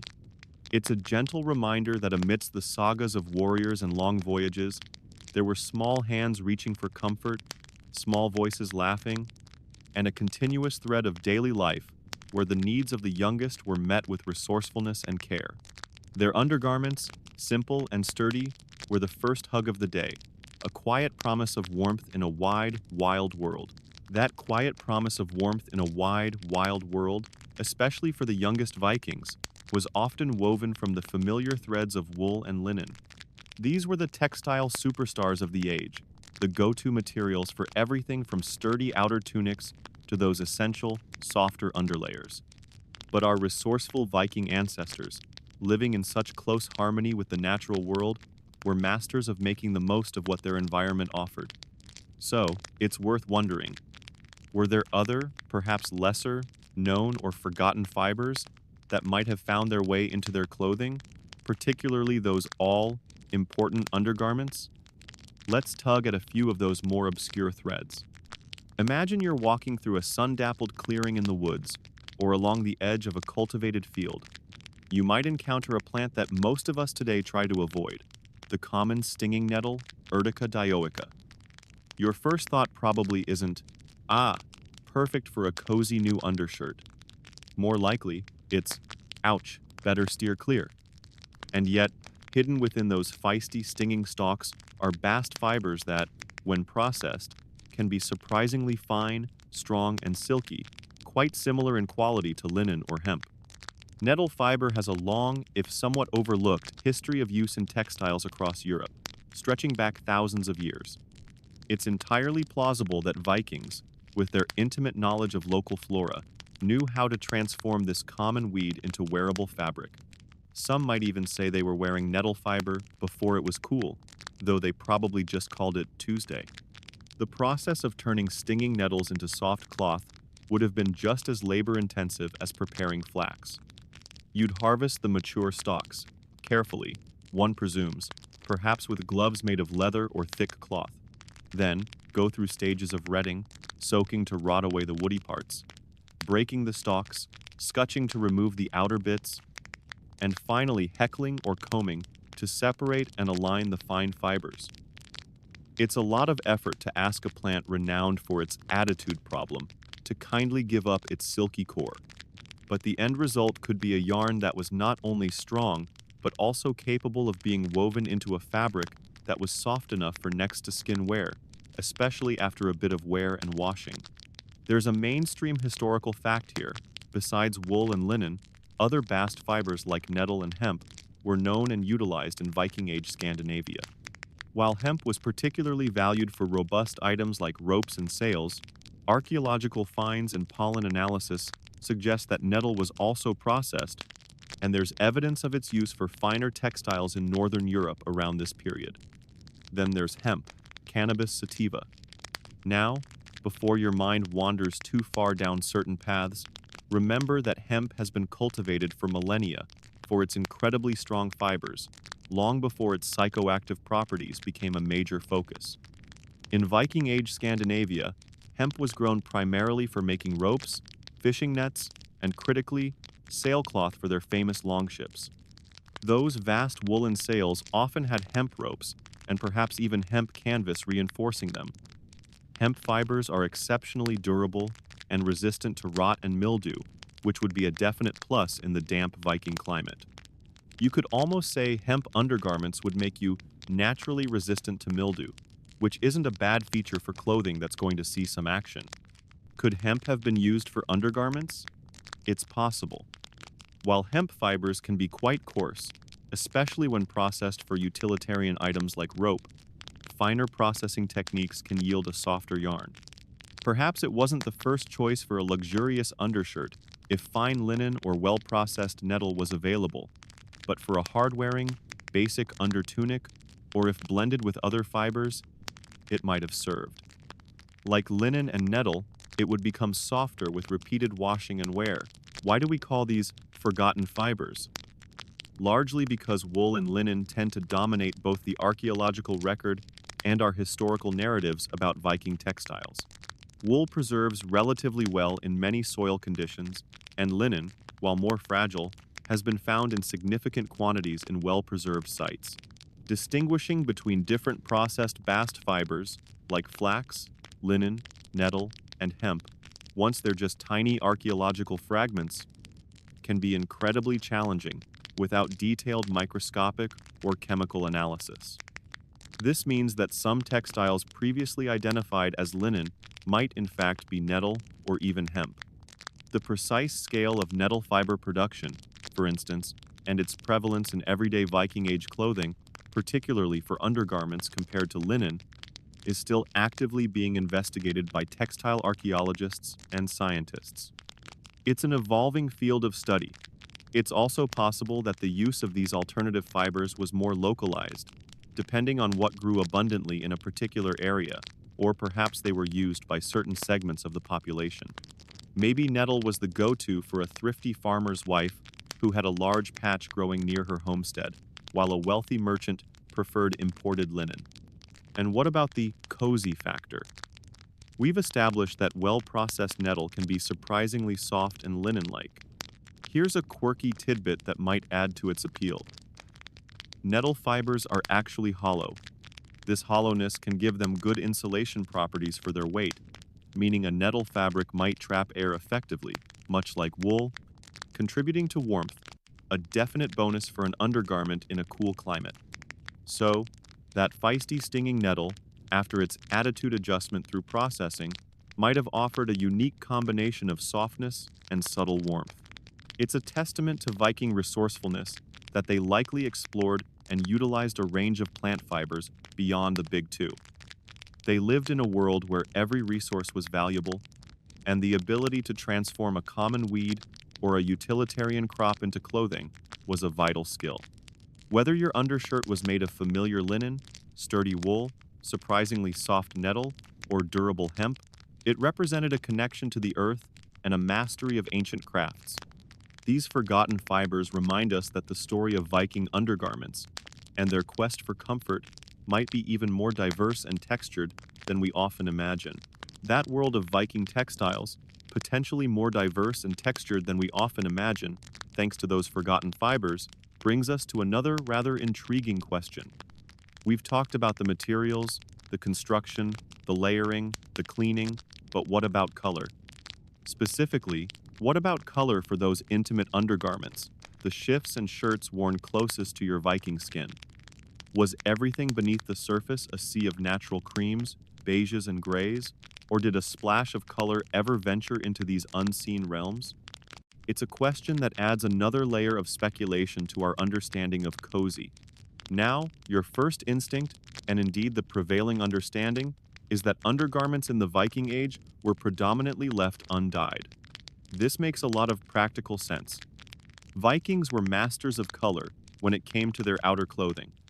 Archaeological finds have revealed woolen garments dyed in rich reds from madder, vibrant blues from woad, sunny yellows from weld, and a whole spectrum of greens, browns, and purples derived from various plants, lichens, and sometimes even imported dyestuffs.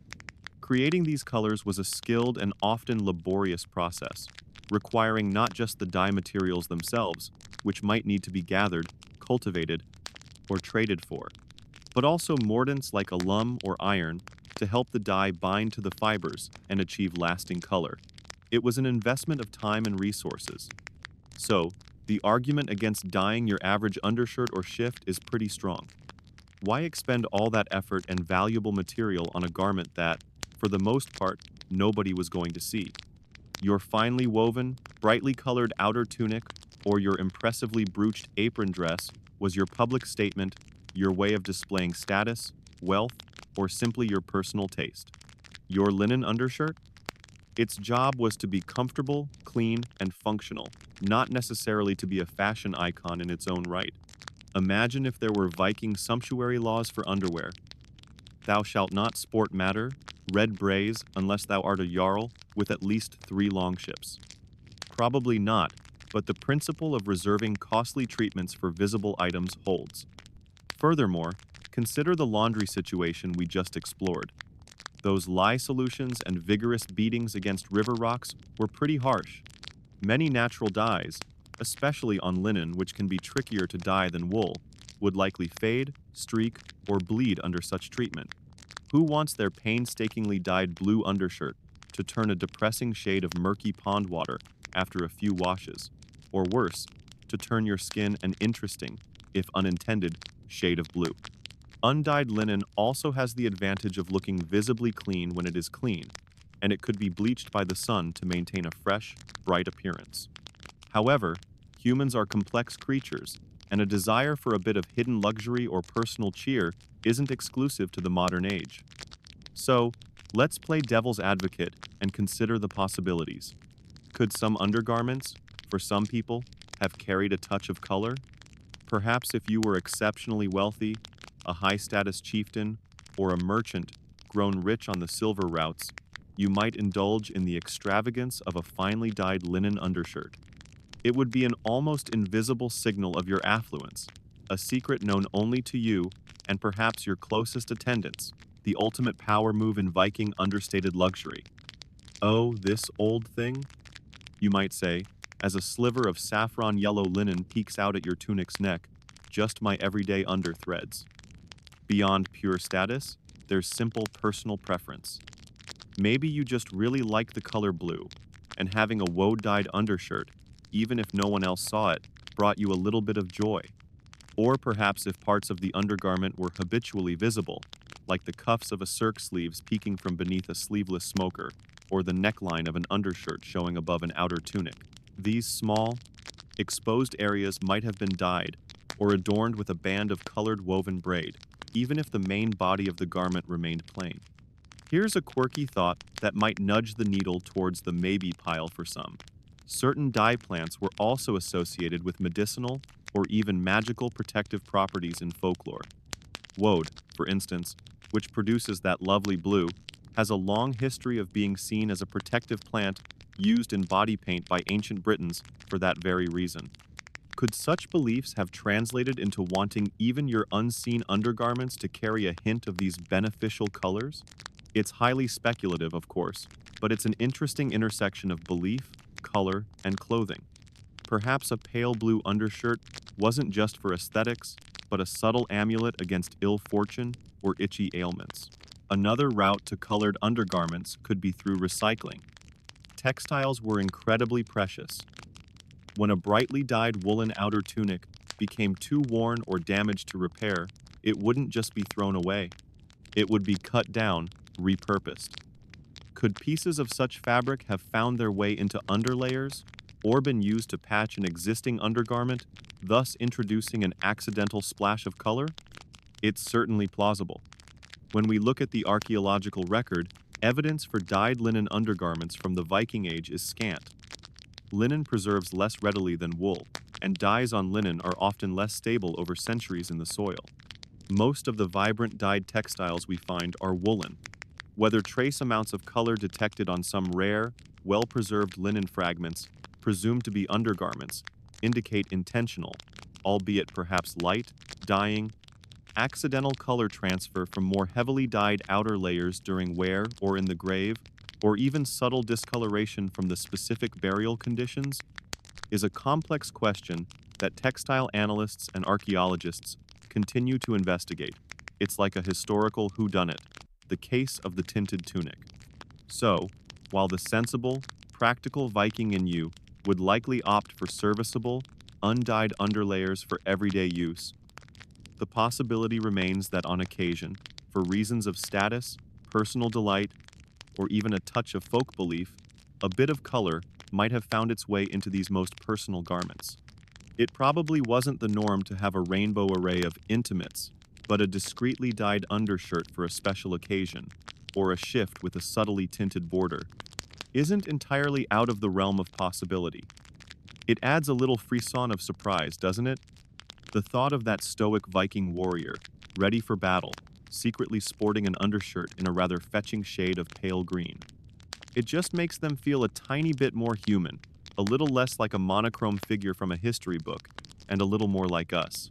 That splash of potential color, or even just the thought of a well-worn, undyed linen shift, makes those figures from the Viking Age feel a little less like monochrome statues from a history book and a little more like us, with our own preferences for comfort and personal touches. But all these musings about nettle fibers, dyed intimates, and cozy underlayers beg a rather important question. How on earth do we know any of this? It's not like Vikings left behind detailed catalogs of their underwear collections or instructional YouTube tutorials on how to weave your own comfy undershirt. So, let's gently pull on our metaphorical gloves and join the archaeologists as we go digging for drawers, unearthing the subtle clues and fragmentary evidence that hint at these most personal garments. The first major challenge is that undergarments, by their very nature, were often made of materials that don't fare well over 1,000 years underground. Linen, that lovely plant fiber we've praised for its softness and suitability for next-to-skin wear, is particularly prone to decomposition in many soil types. Fine wool, another candidate for softer underlayers, can also vanish with time. These fabrics are organic, and Mother Earth has a very efficient recycling program. What tends to survive best are things like metal brooches, weapons, tools, pottery, stone, and sometimes bone. So, when archaeologists excavate a Viking Age site, they're often dealing with a very biased sample of what was originally there.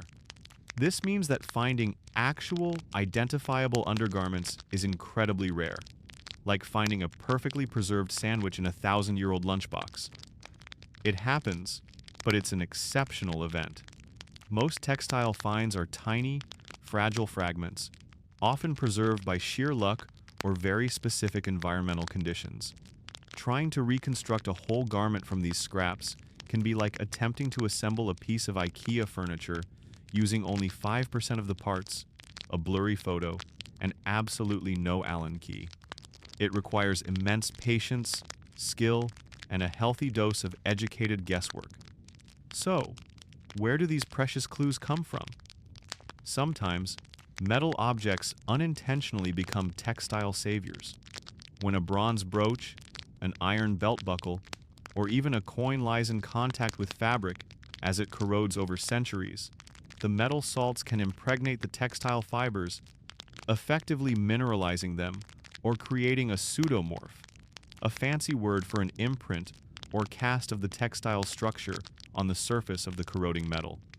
This is a fantastic, quirky tidbit of archaeological science. The textile itself might be long gone, but its ghost, its weave pattern and fiber type, can be preserved in the corrosion products. Archaeologists get incredibly excited over these metallic ghosts, as they can tell us about fabrics that would otherwise have completely vanished. Waterlogged environments are another gold mine, or perhaps bog mine, for textile preservation. Sites like the trading towns of Hedeby in Germany, York, Viking Jorvik in England, and Dublin in Ireland have yielded remarkable organic finds, including significant amounts of Viking-age textiles, leather, and wood, all thanks to the oxygen-poor, damp conditions that inhibit decay. It's in places like these that actual pieces of linen shirts, woolen trousers, socks, and other garments have been found, sometimes in astonishingly good condition, offering direct evidence of what people wore. Then there's the indirect evidence, the clues that don't scream underwear, but whisper, someone was definitely making and wearing clothes here. The tools of textile production are a big one. Archaeologists frequently unearth spindle whorls, the weights for drop spindles used for spinning yarn, loom weights, used to tension the warp threads on a warp-weighted loom, weaving swords or battens for beating the weft threads into place, flax processing tools like brakes and heckling combs, bone needles, small shears, and even smooth, polished stones or glass linen smoothers believed to have been used for pressing and finishing linen fabric. Each of these tools is a piece of the puzzle, indicating that the complex processes of turning raw fibers into finished cloth, including the finer sorts suitable for undergarments, were happening. Iconography, depictions of people in carvings on stone, wood, or metal, or small figurines, can offer some visual clues, but these need to be interpreted with caution. Artists often stylized figures, and undergarments being, well, under, are rarely the star of the show. However, the way outer garments are depicted as draping or fitting can sometimes imply the presence and general shape of supporting underlayers.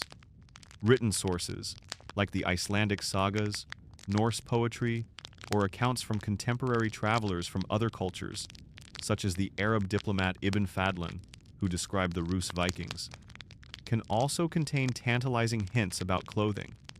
But again, caution is key. Sagas were written down centuries after the Viking Age, often romanticizing the past, and they're usually more interested in who smote whom with a giant axe than the thread count of their undershirt. Travelers' accounts can be colored by cultural bias or misunderstanding. Still, these texts occasionally mention specific garment types or customs related to dress that add to the broader picture.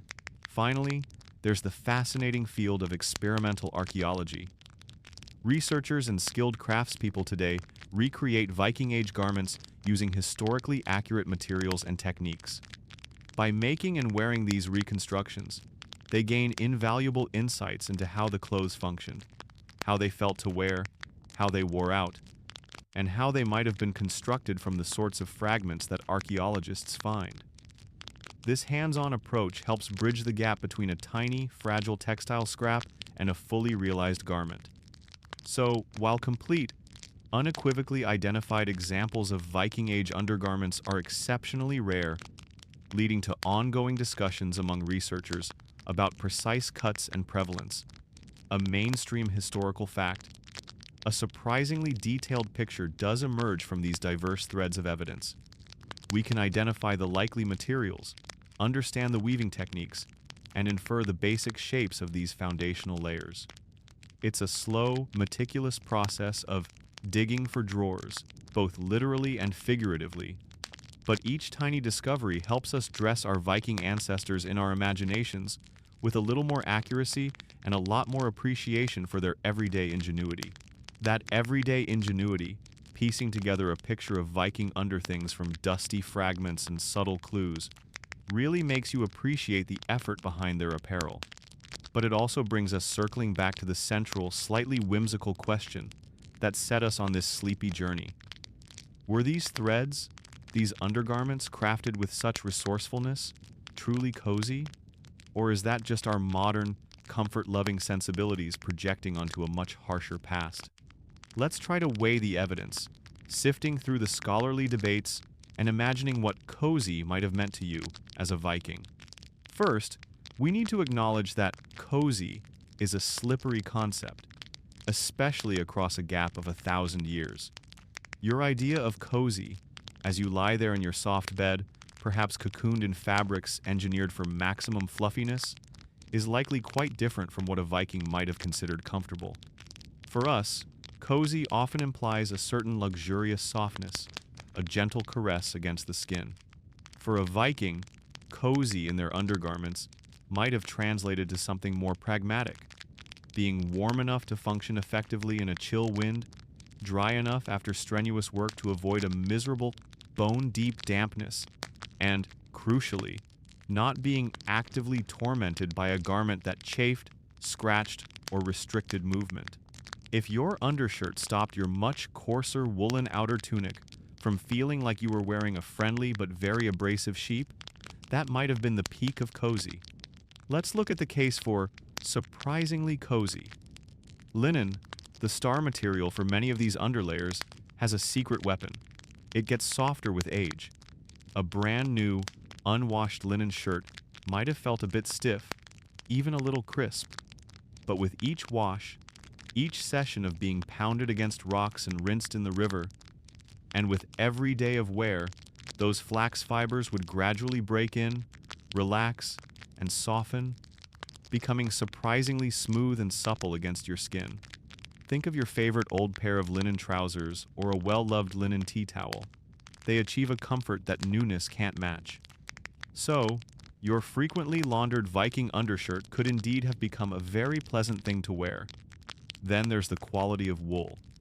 While the hardy northern European sheep of the Viking Age produced fleeces that were generally coarser than modern merino, not all wool was created equal. Vikings were skilled animal husbanders and textile workers.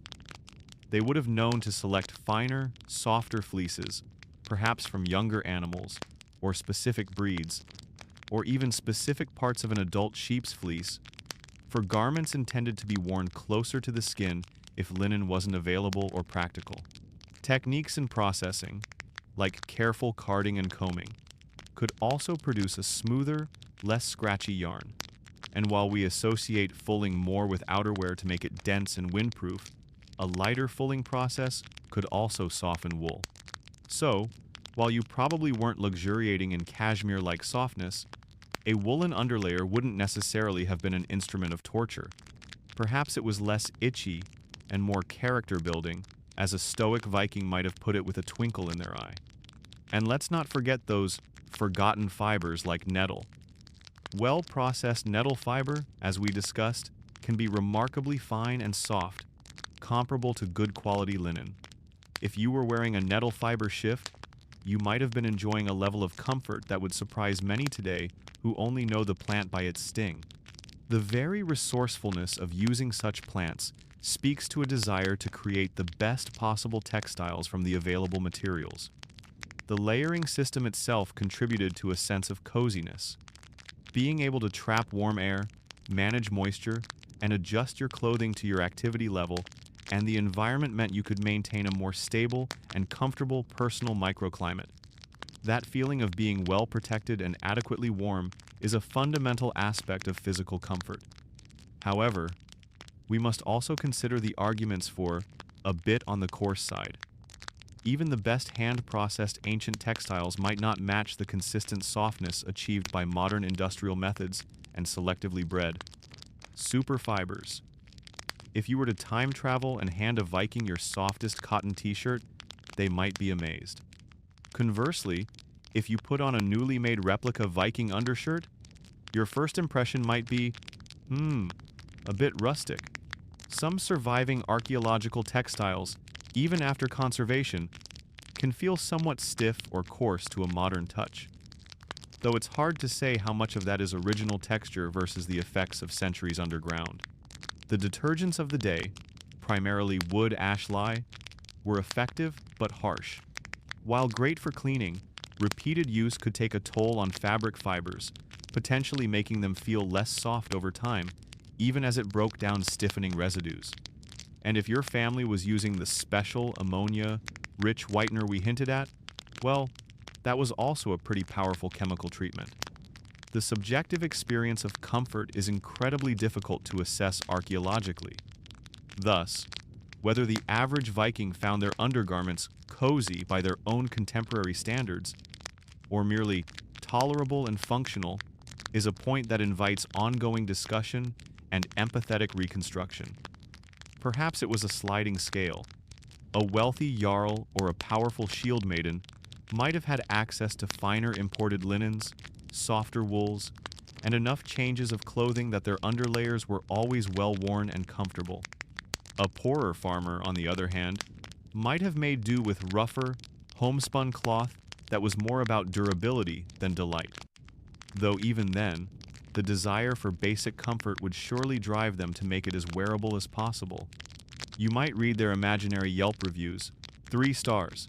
A bit scratchy at first, but broke in nicely after a few raids and a thorough river beating. Would wear again to Valhalla. Here's a quirky little detail that adds to the cozy argument for linen: the use of smoothers. These were often pieces of glass, sometimes repurposed Roman glass, or smooth stones. After washing and drying, linen fabric would be rubbed with these smoothers. This process not only gave the linen a desirable sheen, but also compressed the fibers, making the fabric feel smoother, denser, and less likely to chafe. It was like a low-tech ironing process that significantly enhanced the tactile quality of the linen, bringing it a step closer to what we might consider comfortable. Ultimately, Viking cozy was likely a pragmatic coziness. It was the comfort of being appropriately dressed for your world, of feeling the satisfying weight of well-made garments, of knowing your clothes would protect you. It was the relief of a clean linen shift after days of toil, the familiar feel of wool that had been shaped by your own body. While their softest might not be our softest, the care and ingenuity invested in their undergarments suggest that comfort, in their own terms, was a valued and achievable goal. That pragmatic coziness, a comfort hard-won through resourcefulness and skill, was indeed a valued and achievable goal for our Viking ancestors.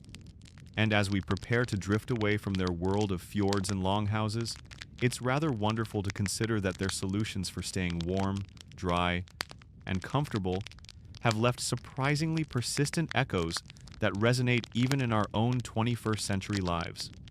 These aren't necessarily about us all suddenly wanting to wear exact replicas of Viking bracker to the office, though who am I to judge your fashion choices? But about the enduring wisdom embedded in their approach to clothing, especially those foundational underlayers. The most significant legacy, a truly mainstream historical fact, is the fundamental Viking Age principle of layered clothing. That systematic use of multiple garments, primarily of wool and linen, to achieve effective thermoregulation and moisture management, is a concept that directly influences modern approaches to apparel, especially for cold weather and outdoor activities. Think about it. When you dress for a winter hike, you're advised to use a base layer, often merino wool, or a synthetic that wicks moisture, just like their linen or fine wool undershirts, a mid-layer for insulation, perhaps a fleece or down vest, and an outer shell to protect against wind and rain, your modern equivalent of their sturdy woolen cloak or treated leather. You're essentially a modern Viking, just with more Gore-Tex and fewer opportunities to pillage. Your high-tech thermal undershirt owes a significant debt of gratitude to some unnamed Viking ancestor who simply figured out that several thin layers are better than one impossibly thick one for not freezing your runes off. And the appreciation for those natural fibers, wool and linen, continues unabated. We still turn to wool for its incredible warmth, its ability to insulate even when damp, and its breathability. Merino wool, from sheep selectively bred for their ultra-fine fleece, is a prized material for base layers today, precisely because it offers that next-to-skin comfort without the character-building itchiness of some coarser wools, a level of softness Viking sheep probably only dreamed of. Linen, too, remains a beloved textile, especially for its coolness, absorbency, and the way it softens beautifully with age, making it perfect for summer clothes, bed linens, and yes, comfortable underlayers or sleepwear. The materials they relied upon are still materials we cherish for very similar reasons. Even the simple practical cuts often used for Viking undergarments find their echoes today. Your basic t-shirt, a ubiquitous modern garment, isn't a million miles away in concept from a simple T-shaped Viking skjorta. Modern undershirts, slips, and chemises often prioritize clean lines, comfort, and an unobtrusive fit under outer clothing, mirroring the functional simplicity of their Viking Age counterparts. The emphasis was on fit-for-purpose design, and that's a philosophy that never truly goes out of style. While specific Viking fashions like the women's apron dress or elaborate cloak pins haven't remained in continuous mainstream use, some construction techniques show remarkable persistence. A rather quirky tidbit is the enduring use of gussets, those triangular pieces of fabric inserted at the underarm or crotch, to allow for greater freedom of movement and to make garments more durable by reducing stress on seams. You'll find gussets in some modern activewear, workwear, and even in high-quality tailored shirts, a silent testament to an ancient tailoring solution. Similarly, the principle of cutting pattern pieces geometrically to minimize fabric waste, so crucial when textiles were laboriously handmade, is a lesson in sustainability that still resonates in some traditional folk clothing across Scandinavia and other parts of Europe, potentially reflecting very old shared traditions. Of course, the degree to which specific Viking Age stylistic preferences, beyond these purely functional adaptations, directly seeded later medieval European fashion versus being part of broader parallel developments or absorbing influences from other cultures they encountered, remains a complex area of costume history. This is a topic that keeps scholars happily engaged in ongoing discussion and research, tracing the tangled threads of influence across centuries. Were those slightly flared tunic sleeves a direct Viking import, or a common-sense solution that popped up independently? The jury is often still out. What is certain is that our understanding of the Vikings is enriched when we look beyond the warrior stereotypes and appreciate their skill as artisans, their resourcefulness with materials, and their very human desire for comfort and practicality in their daily lives. Knowing that they thought carefully about their undergarments, that they sought softness against their skin, and that they developed sophisticated systems for staying warm and dry, adds depth to their story. It makes them more relatable. You can almost imagine a Viking parent patiently dressing a wriggling child in layers, explaining, "There now, this soft undershirt first, then your woolly tunic, so you'll be snug as a bug in a runestone." Okay, maybe not that last bit. So, the next time you pull on a comfortable undershirt, or layer up for a cold day, spare a fleeting thought for those distant figures from the north. The principles they lived by, born from necessity and honed by experience, have a way of enduring. Their ancient echoes are woven into the very fabric of how we still think about staying comfortable, protected, and yes, even a little bit cozy in our own complex world. Their legacy isn't just in sagas and ship museums, it's in the quiet wisdom of a well-chosen base layer. And so, our long journey through the surprisingly intricate world of Viking undergarments gently comes to a close. We've navigated from the windswept fjords and bustling longhouses, through the patient processes of turning sheep's fleece and humble plants into thread and cloth, and delved into the very personal layers that lay closest to their skin. We've pondered the meaning of coziness across 1,000 years and unearthed the subtle clues that archaeologists use to piece together this intimate history. As you lie there now, feeling the comforting weight of your own blankets, perhaps the sounds around you are softening, the edges of the day beginning to blur. Let your mind drift, just as we've drifted through time tonight. Imagine the softest Viking linen, worn smooth with countless washes by a riverbank, or the gentle give of knoll-bound woolen socks, warding off the chill of a timbered floor. Picture the quiet satisfaction of being well clad against the elements, a feeling of security and simple comfort that transcends the ages. There's a deep peace in understanding these small, human details of the past, in knowing that the desire for warmth, for a gentle touch of fabric against the skin, is a thread that connects us all. The Vikings, for all their famed toughness, sought this too. Their solutions were born of their world, their ingenuity, their connection to the land. Let the echoes of their looms and spindles, the murmur of their daily lives, become a soothing rhythm.